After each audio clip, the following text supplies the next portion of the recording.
มเข้าสู่รายการเล่าได้เสร็จเคยมาเจอกับเราสองสาวทีนี้เราคิดหวังอย่างแน่นอนเลยบอกได้เลยว่าทางรายการเขาเนาะแน่นอนว่าจะนำสิ่งดีๆมาให้เด็กกับท่านผู้ชมได้รู้จักน้ำกันแล้วก็ดีถือว่ามื้อนี้เนาะเขามาลงเรื่องปัญหาหลักกันดีกว่าเกี่ยวกับนี่เลยว่าจะเป็นวัยรุ่นผู้เฒ่าน้องสูงวัยหรือว่าวัยกลางคนนี่แหละวัยทั่วไปนี่แหละที่ว่ามีปัญหามีครูบอกว่าปัญหาเองรู้เลยเนาะปัญหาหลักๆเดี๋ยวนี้คือการเป็นสิวฝากกัดจุดด่างดำเพราะว่าด้วยหลายอย่างจะมีมลภาวะเนอาจจะเป็นฮอร์โมนเนด้วยบอกเลยเจนี่อีกใจเลยแม่บอกรวมไปถึงสองเท้าแล้วเจนี่เราทำสมแล้ววันนี้เด็กรุ่นนี้เขามีอย่างเนที่ว่าจะมาแนะนำบอกได้เลยทานผู้ชมโบผิดหวังกันแน่นอนเพราะมื้อนี้เฮาซิมาแบบว่าเอาใจสำหรับคนที่เป็นสิวฝาดกันจุดด่างดำเนาะคือแบบเจนี่ได้บอกไปเมื่อกี้ว่าตั้งแต่วัยรุ่นจนฮอดคุณใหญ่กันเลยเอาเป็นว่าเอาไปพบกับกันเลยสบายดีสบายดี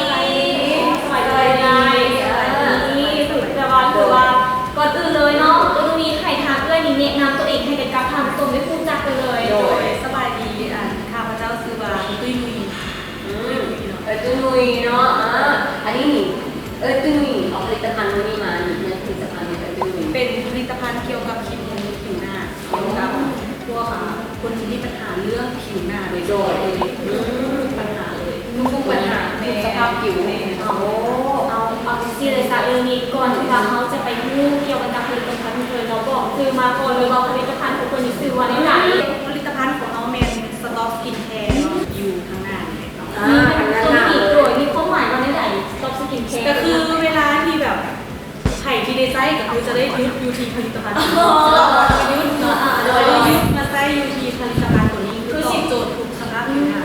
เล็กตุ้ยนี่เราไปพูดจากคือว่าไปเฮ็ดเรื่องไหนคือมาเฮ็ดผลิตภัณฑ์ตัวนี้ขึ้นมาตัวนี้ดีแมน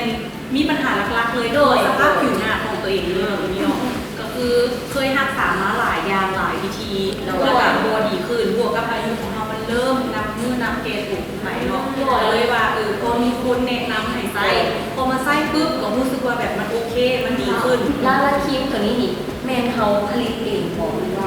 าตัวนี้แมนเฮานำเข้าจากประเทศเพื่อนบ้านทานออยมีออยร้อย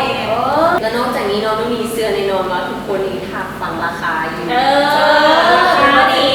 เซตหนึ่งครีมเราจะมี4 อย่าง996 บาท996 บาทนี่เป็นเซตเลยจะนี่เนาะเซตหนึ่งนี่คือตอบโจทย์เลยโดยแล้ววันนี้น้องอยากพูดว่าเป็นอย่างเราต้องเก็บหลายตัวขนาดนี้เก็บอันเดียวรวมกันมาเลยก็ได้ป่ะอันนี้เป็นโมได้เนาะแต่ละตัวมันจะแบบสูตรมันจะแตกต่างกันไปแต่ว่า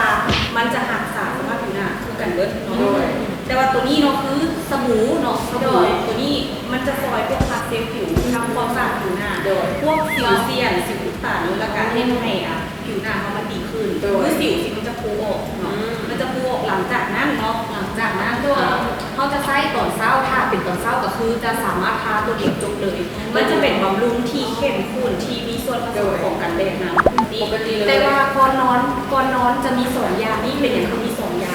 เพราะว่าแต่ละมือของเขาออกจากบ้านหลีกเลี่ยงก็ได้เลยคือพวกแสงแดดมลภาวะอย่างแล้วแต่เนาะตัวที่1เนาะหลังจากที่ว่าเราใช้สบู่ตัวนี้ไปเนาะเรามาทาตัวที่1กันเนาะตัวที่1มันจะซอยพวกพาสเซลผิวปั๊บพวกผิวหน้าพวกแบบสารเคมีเกาะข้างแล้วพวกน้ำมันจากหน้าเขาเนี่ยมันจะออกมาทุกคนมันจะเป็นตัวมันจะเป็นสิวตัดได้ง่ายเนาะส่วนตัวที่2ตัวที่2ก่อนนอนมันจะช่วยบำรุงฟื้นฟูแบบล้ำลึกเวลาเขาหลับนอนไปตื่นขึ้นมาผิวหน้ามันจะเด้งนุ่มเลยตัวนี้ซอยได้อีหลีถ้าใส่ครบเซตเห็นผลแน่นอนบอกได้เลยว่าคนเมามานี่อยากลงไส้เลยนี่แต่ว่าเขามาเบิ่งเนื้อครีมคนดีกว่าเนาะว่าจะมีเนื้อครีมแต่ละตัวนี้แตกต่างกันยังไงนี่แล้วราคาดิมันจะค้าสำหรับคนนี้ทดลองให้เบิ่งอันนี้จะเป็นบำรุงต่อเช้าเนาะแกะออกมาเนื้อครีมจะเป็นเนื้อครีมทีละเอียดเป็นสีขาวละเอียดจะมีแนวปุกไว้อีกแนวแล้วเนาะตัวนี้แนวตัวนี้จะเป็นเนื้อครีมที่ค่อนข้างที่แบบว่าเบอร์จับเป็นของไส้ของพื้นต่อเช้าเลยเนาะต่อมาเราจะเป็นก่อนนอนเนื้อครีมเนาะเนื้อครีมจะเป็นเนื้อครีมที่ละเอียดที่กันเนาะจะเป็นสีแบบออกแบบเขียวอ่อนๆเนาะอ่อนๆเลยเนาะตัวนี้สกัดจากสมุนไพรมันจะเป็นเนื้อขาวแบบล้วนเลยเนาะทาออกมา เนื้อครีมกับคือกันเนาะเนื้อครีมจะเป็นเนื้อครีมที่แบบนุ่มนุ่มใช่เนาะตัวนี้กันคือก่อนนอนสองเนาะเป็นเนื้อที่แบบซุ่มเนาะเป็นเนื้อที่ซุ่มที่จะแตกตัวเป็นแบบเกิงๆน้ำเลยเป็นมอแมนแบบมันเป็นที่อย่างที่แบบพื้นฟูสภาพผิวหน้าได้นุ่มเนียนอีหลีตัวนี้ แต่ว่าส่วนนี้เขามาถามเรื่องตัวแทนจำหน่ายกันดีกว่าเนาะสำหรับใครที่ว่าสนใจอยากเป็นตัวแทนจำหน่ายไม่ว่าจะต้องแบบเขามีเลทราคาให้พิเศษบ่หรือว่าต้องติดต่อได้ทางไหนเดย์ช่องทางไหนเดย์ สามารถติดตามได้อยู่ที่ Facebook ของเราเนาะที่ Facebook Page โดย Stop Skin Care เนาะ พิมพ์เข้าไปเป็นภาษาอังกฤษเลย แม่ เนาะ ตามคือกองนี้เลย จ้าส่วนเบอร์โทรเดย์เบอร์โทร โทรแมน979824 อ๋อเดี๋ยวเขาจะขึ้นทางด้านหน้าจออีกเทื่อนึงเนาะเผื่อสำหรับบางคนอาจจะฟังบ่ทันถ้าสมมติว่าลูกนี้อยากเป็นตัวแทนของ Stop Skin Care เขาต้องซื้อจากสุดหรือว่าต้องลงทุนเท่าไหร่ น้องสำหรับ Stop Skin Care ของเราเลยคือยังหาซื้อกันที่จะเป็นตัวแทนเปิดบิ๊กไม่ได้หาซื้อเท่านั้นเนาะก็จะเป็นต้องสต็อกเครื่องหลายเพียงได้ 3,400 บาท จะได้ลดต้นทุนจากราคาเต็มลงถึง 1,580 บาท โอ้จีนี่เขาได้2คนแล้วนี่รวมมีไอ้ด้วยทีมงานมาที่ได้5ซู แมนแล้วเดี๋ยวมาฮอดตัวนี้ให้ทักด้วยคุณฝากตัวนี้ตัวน้องฝากหรือว่าสำหรับใครที่ว่าอยากมาลงไส้ผลิตภัณฑ์ตัวนี้เนาะอยากให้เรื่องฝากแล้วเชิญชวนกันเลย เนาะสำหรับไผ่ที่ว่ามีปัญหาเรื่องผิวหน้าเนาะสำหรับไผ่ที่มีปัญหาเรื่องผิวหน้าเพราะว่าจะเป็นฝ้ากระหรือผิวหน้าแพ้ง่ายไอ้สารเซรอยมาฝากไปเลยเนาะอันนี้เป็น Stop Skin Care เนาะดูแลทุกผิวหน้าเลยเนาะให้คำปรึกษาทุกผิวหน้าตั้งแต่ต้นไส้ถึงหลังไส้กันเลย โดยโอ้เป็นกระบอกแล้วเนาะซื้อเนาะจีนี่ Stop Skin Care ใจอะไรก็ต้องยุดพร้อมเด้อค่ะ อันนั้นนี่มีพอแบบมีแบบพอแบบถ้าจะเอิ้นอย่างจีนี่ที่แบบมันต้องมีคำที่มันสโลแกนสโลแกน สโลแกนต้องเป็น Stop Skin Care ดูแลทุกผิวหน้า โอ้ แล้วจะทว่าพบกันอีกแล้วเนาะStop Skin Care ดูแลทุกผิวหน้า